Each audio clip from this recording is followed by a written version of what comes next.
Acheron wastes.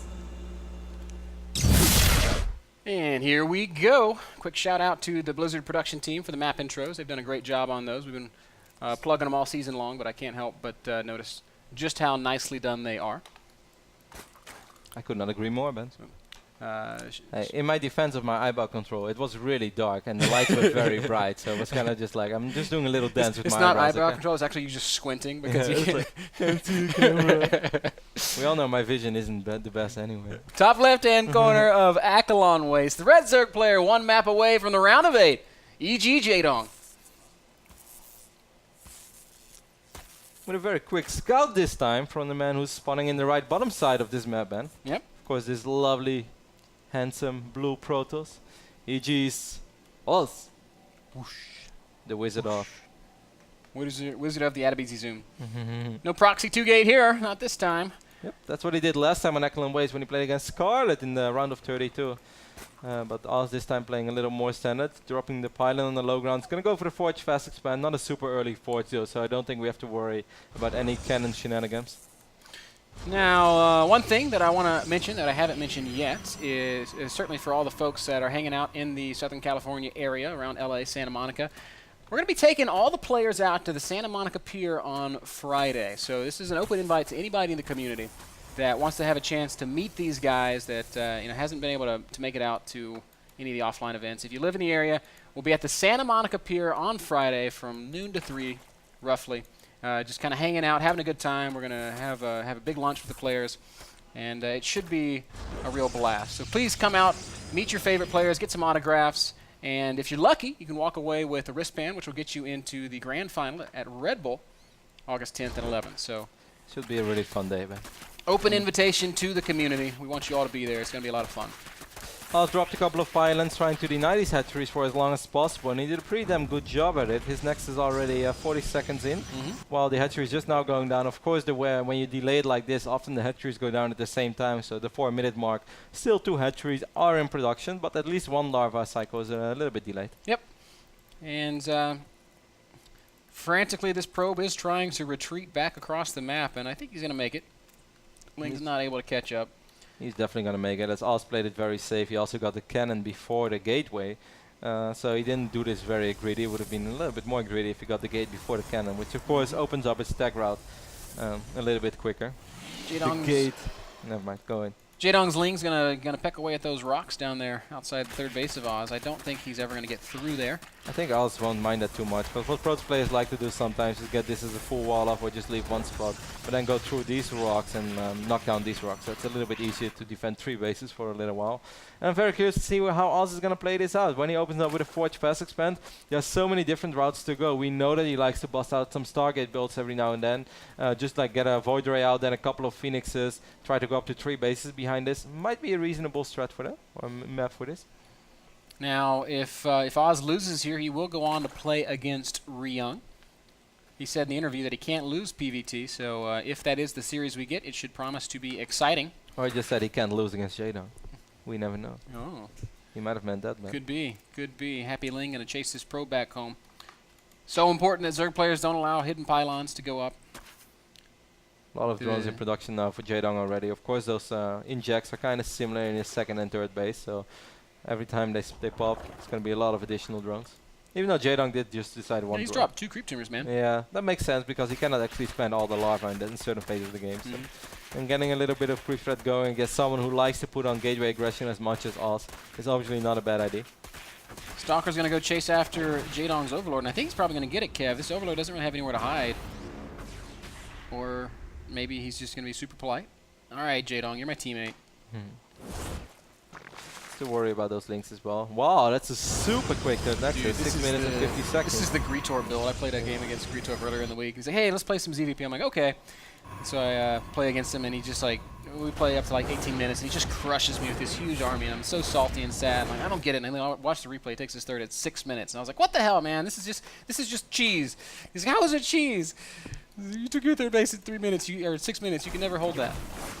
I love how, despite going up to 3 bases this quick, also still putting on a little bit of gateway aggression, even though, of course, he's not thinking that he's going to be able to do a whole lot with this, but he's keeping units to the side of the map of Jaedong rather than seeing them knock on his front door and being worried about what else is there. These 2 Stalkers and this Zealot is giving him a ton of information about what is actually going on. He did? Yes. Okay. So I wonder what he's going to do about it. It looks like he's just going to try to macro up these Lings chasing these Stalkers. Zealot's trying to catch up with the Zerglings. It's sort of a hilarious chase. Both players might run pretty well, but the Zealot will get trapped and the Stalkers are going to have to run home. Yeah, losing the Zealot not a big deal. Losing 2 Stalkers is a little more Watch out for expensive. that corner. Wouldn't be the end of the world, but still, you don't really want to lose Stalkers in this phase of the game. They're too expensive for that. I really like what Jaedong has been doing though, because he's just been droning like a madman behind this. Oh, a couple of additional Stargates going down right now. 2 even. 2 Stargates. So, a little bit of Myungsik and Tassadar, even though it's different. A little bit of Alicia even. Although, Alicia... A little bit of every Protoss that ever lived out there. Yeah. Let's make some Void Rays. But with the 3 bases, it's actually very cool. Curious to see if he's ever going to go up to 3 Stargates or not. I think it's just going to be these 2 Stargates for now. Can be very good opening up with 6 to 8 Phoenixes when your opponent doesn't expect it. And then perhaps 1 or 2 Void Rays for safety and eventually go into a different type of armor. It's a great scouting overlord at a great time, but unfortunately it doesn't see anything. So Jaedong will continue to play in the dark. We see him morphing an Overseer. That is going to eventually reveal the plans. It's the 3rd Stargate as well, man. So it is going to be a little bit of Myungsik. Alright, it's actually going to start with Phoenixes. Yeah. So I guess wanting to take control of the skies before he commits to any other Void Ray kind of play. It's going to be a massive scout over here for Jaedong though. With his Overseer, he scouts the 2 Stargates, and if he clicked on this building as well, he knows that it's the 3rd Stargate. And now I'm very curious to see how Jaedong is going to play against this. Immediately we see 10 more drones in production, so he wants to make sure he has that sick economy. He is going to go up to 4 bases, of course. That's something that you can do very safely when you see a Protoss player going up to 3 bases that quickly. I gotta say, I think the best way for a Zerg player to play against this kind of a style is kind of a passive one with lots of creep spread, Hydras, Vipers, and even Spore Crawlers. We've seen a couple of guys utilize that sort of play recently. For some reason, the game that's coming to mind is Ghost User versus Lucifron, but that's not a ZvP. Well done, Ben. Great analysis of this PvZ matchup. That's what I'm here for, Kev. A couple of roaches in production now as well. I find that a little bit questionable, unless he's worried about Stargate and Gateway aggression, but he doesn't have to worry about it at all. Of course, it's easier for us to identify that than it is for Jaedong. We're going to see lots of Hydras. He has to make sure that he keeps those Hydras together, because 7 Phoenixes are actually able to do very, very well against Hydras if they are just able to like sort of get a rolling fight, pick off 1, 2, 3 Hydras before the fight starts. Now double Robo goes now. So that's okay. I guess he's just going to play very traditional, lots of Colossus, lots of Void. I'm going to make 3 fake Stargates. This is so many Phoenixes already. Phoenixes. Holy cow, it's 10 Phoenixes, man! Yeah. And wow, and he's actually moving out with Gateway units as well, so these roads were perhaps not a bad decision. decision. This is actually a scary push, man. I think it's going to be very scary. Spore Crawlers are going to be very critical, as will the Queens. Yeah, Spore is super important. There are Infestors on the way, man. They will have Fungal Growth, and 1 or 2 Fungals. Like, Fungals is absolutely amazing against every single unit in this army. But of course, also not gonna just clump everything up. He's gonna try to split up everything as well as possible. Also, is not even very committed to this when he has a double Robo going up in the main base and 3 Void Rays in production. How's this gonna play out? This is a bizarre build here out of Oz. I think it's so interesting and so smart that Jaedong went for Infestors. It is a little bit harder to land those Fungals these days, but if anybody can do it, we know Jaedong can. As we see him repositioning this big Zerg army, hoping to catch Oz out of position, but it's not gonna happen. As Oz is backing off at least a little. Layer tech going down right now, or hive tech of course for Jaedong now as well, while he's still making Hydras and adding a few more Infestors. I'm a little worried for Oz. Look at the supplies, 170 to 136. There are no Colossi out. Robotics phase just starting. 26 Hydras actually. Wow, he was able to squeeze out so many additional Hydras in a very short time. But he can just sit on these 3 bases for a little. Don't lose your mothership core. Oh, that's huge. Now Oz could find himself in an indefensible position. He's going to sit behind that ramp. Zealots aren't going to help him from behind that ramp. The Void Rays might. Making 2 Immortals in this phase of the game might not be the best choice either. Of course, they're fantastic against roaches, but there are barely any roaches in this composition. There are 8 of them. The bigger threat is the 26 Hydras. I don't think Jaedong should be taking his time, though. I think he needs to trade, make something happen. He's got all this money. I guess he's worried about Force Fields and maybe even a couple of Colossus already being out. Did he scout the Robo Bay ever? No, he did not see that one yet. But it might be safe to assume it, given how many Hydras he's shown. Oz right now throwing down extra gateways. Jaedong doing a great job of falling back in time to deal with his Zealot harass. Unfortunately, though, I just can't get over this feeling that he missed an opportunity to attack and do some damage. Jaedong has so much money as well. Well, he doesn't have a lot of gas Ben, so I guess he was just really afraid of if this would go wrong, how is he going to defend a counter push when all he has is minerals and he just doesn't really have a lot of gas. I guess he wants to play it safe and he doesn't want to attack before he has some Vipers as well. What is he going to do when the Colossi are out? He has no Vipers. He's going to get Vipers. Make a few. He's definitely going to make Vipers. But, I mean, Hydras die so fast to Colossi. It's just yeah, but that's where you get the Vipers for, Ben. We'll see. Colossus are really hard to actually play effective these days against Zerg. Like, Vipers are just so extremely good. I am very curious how Jaedong is going to control Vipers and Infestors, though, because that's actually an army composition that's pretty damn hard to control. That's kind of what I was thinking, too, man. He's chosen, like, the most micro-intensive army composition that Zerg could ever go for. Infestors, Vipers, and Hydras as well. You know, Hydras are a unit that you can't really, if you just allow them to clump up in a choke, they're going to get wasted. You've got to be so careful about your positioning. Getting some extra energy from the hatchery. Got to be careful. I swear I think Vipers are the best unit in Heart of the Swarm. They're so incredibly versatile. They bring such a great dynamic to the Zerg matchups. The anti-siege unit. 10 Infestors against the Protoss. That's not something you see every day these days. The thing is, I just don't know how he's going to be cost-effective with them. Like, if he controls it well, he's going to crush the army. If he controls it well, it's going to be amazing, but it is so difficult. I would really love to look at his hotkey groupings. It is Jaedong, man. He's probably got each Infestor on its own hotkey. 1, 2, 3, 4, just a bunch of Infestors, and then the rest of the army. Look at the bank from Jaedong as well. He's so rich. I don't think there's a Spire down there, which makes his ability to tech switch a little bit tricky. Phoenixes have to be really careful. Oh, double Spire going down right as we say it. Lennox style. Makes me think of Lennox against Naniwa. Yeah, me too. I love that game, and I think that's a great way to play. Scary moment right now. There's the huge fungals, and they were great fungals. Need to get a couple pulls on the Colossi. It's exactly what Jaedong does. Colossi going to take damage, and they're going to die. But landing as well. Look at how fast the Hydras die, Kev. The Hydras going down so quickly. Infestors actually only lost a single Infestor there, which blows my mind. So great control out of Jaedong. That was a pretty good trade. He's wow, look at Oz. He's remaxed already. Oz is up at 194 supply, and Jaedong's at just 140. Jaedong needs to build something. What's it going to be? Wow. Dude, how is Oz remaxed so fast? I have no idea how that's actually How many gateways does he have? And what is he remaxing on? I guess it's just the actual supply cost of the Void Rays and the Colossi is so high. That is so weird. Like, that looks like such a good trade, and then Oz is max, and Jaedong's at 140. That really didn't feel like a maxed out Protoss to me at all. I'm actually just like stunned, like trying to figure out what's going on. He did have a Colossus and 3 Void Rays in production. I think Jaedong might be waiting to make 20 Mutas because he's not building anything. And I was going to go Greater Spire. So well, Oz is familiar with tech switches like that because he had this crazy game against Revival in Red City. I was really blown away when he told me that Oz is maxed out. I just couldn't believe it.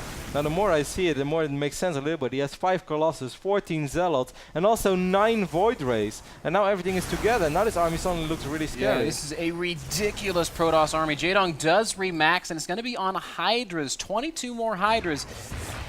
Everything in Oz's army is pretty good against that, Kevin. I mean, the Void Rays aren't phenomenal, but he's got Storm, he's got Charge Lots, he's got Colossi. This is going to be so hard for Jaedong to fight. A lot of Zealots engaging this base right now on the left-hand side of the map. A couple of fungals will land on top of them, and Hydra should be able to clean it up.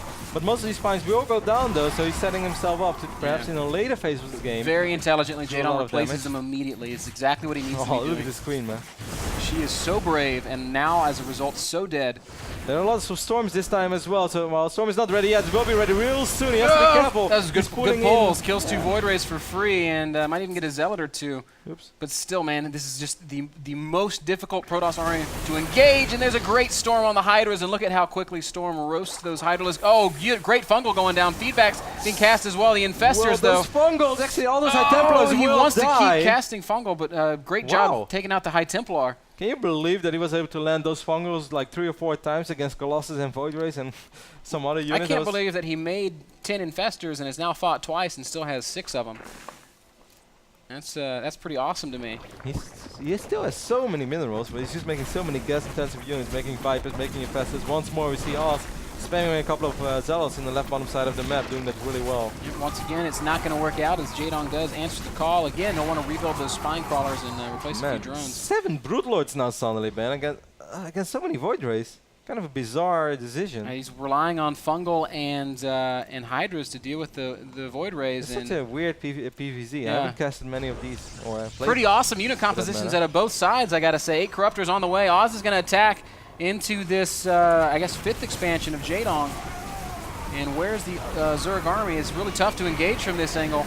Storm's probably going to try to land. He could land 1 or 2 feedback does traps land a once more. fungal on the High Templar, and I don't really like this fight for us though. All his units are way too spread out. It's losing a couple of void rays absolutely for free. Oh, and a good fungal goes down as well. And are the Vipers gone? I guess the Vipers died. Hydra's being microed very well. The Broodlords are in the back, starting to peck away at this Protoss army, and Oz has to retreat. It's 170 Protoss supply to 170 Zerg supply. Jaedong walks into some big storms, and Oz is going to deal a little bit of counter damage. The Void Rays, the only answer to the Broodlords, though, and Oz could be in some real trouble if those Void Rays go down. I actually kind of like Oz's position right now, Ben. Sure, there are still a lot of Broodlords. If he gets a big warp in, though, with Stalkers, he doesn't really, there's no anti-air in this Zerg army anymore, so the Void Rays should not focus these Broodlings, but they should have been right-clicked on these Broodlords, and then actually think the Void would be able to do a lot of damage. Oz in a bit of a bind here, Kev. He's very low on money right now. He's got 200 minerals, 400 gas, and he's down to 140 supply. Jaedong, on the other hand, does have a big bank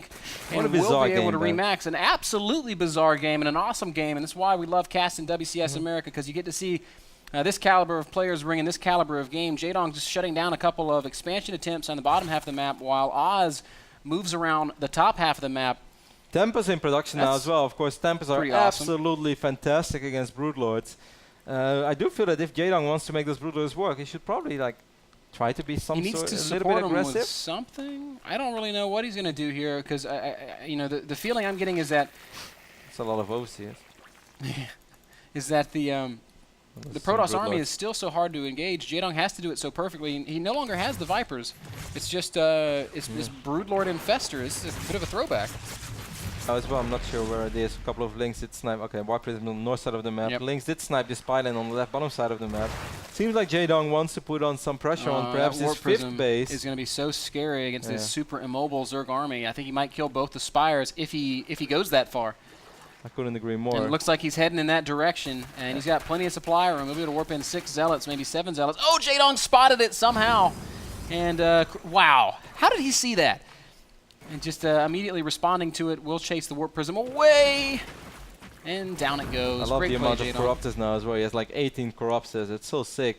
I think a couple of Archons would actually be really good for us to make sure that those Corruptors cannot just right-click on the Tempest and idle above the Protoss army, because even when you have a bunch of Stalkers, well, this is a funny little Stalker hit squad. That hurts. Fungal on the Stalkers. The Stalkers are eventually... good sick blink. dodge. Good He's actually going to be able to get it. Yeah, he's going to kill the hatch. No, a lot of transfusions over here. He's not going to be able to get it. Good save by Jaedong. Cute move though by Oz, but that's an expensive little hit squad to send out. Yes, it is. That said, the Stalker's probably not what he wants in the army right now. That's my best guess why he's willing to throw him away. He wants to replace him with Void Rays and more Colossi, maybe some more High Templar. He's far from maxed out though, and he isn't that rich. So what he did do is pull the army to the left bottom side of the map, so his 5th base is still alive. Oz really needs to take those Vespian geysers at his 5th base, because he needs that gas income. Okay, we're getting a couple of Archons right now, which I think is really, really smart, because how often haven't we seen just a big group of Corruptors idling above a Protoss army? Storm is very, very good, but you need some additional DPS as well to really kill those Corruptors. A new Warp Prism making its way around to the main base of Jaedong, and this time it has not been spotted, so Jaedong's tech very exposed. Yeah, very exposed and at great risk, and that's a huge warp in. 9 Zealots going to walk over and take out the Hive, and they'll probably get both those Spires too, Kev, although Jaedong now realizes that he is coming back with everything he has. At the same time, Oz is moving forward with his army as well, Ben, in the middle of the map. He might actually be able to intercept a couple of these Broodlords are caught out of position. One of them does die immediately. Jaedong forced to split up his units a bit. Fighting Zealots with Zerglings is not the best way to do it. But maybe he has enough. It looks like he does, in fact, have enough. He loses one of the Spires. The Greater Spire still alive.